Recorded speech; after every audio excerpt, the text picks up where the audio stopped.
একদা দুই হিন্দু পণ্ডিত একজন আলেমকে বলল, আপনারা তো বলেন কোরআন আল্লাহর কালাম, কিন্তু দিব্যা ছাড়া তো কালাম হয় না। আল্লাহর তো দিব্যা নাই, তাহলে তিনি কালাম করলেন কিভাবে?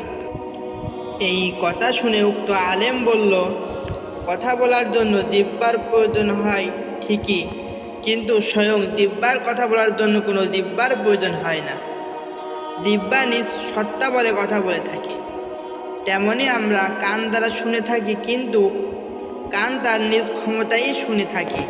তদ্রূপ দেখার জন্য আমাদের চোখের প্রয়োজন হয় ঠিকই, কিন্তু চোখের দেখার জন্য চোখের কোনো যন্ত্রের প্রয়োজন হয় না। আর আল্লাহ হলেন এই সমস্ত কিছুর সৃষ্টিকর্তা, তার কথা বলার জন্য কোনো দিব্যার প্রয়োজন হয় না। তিনি সর্ব বিষয়ে সর্বশক্তিমান।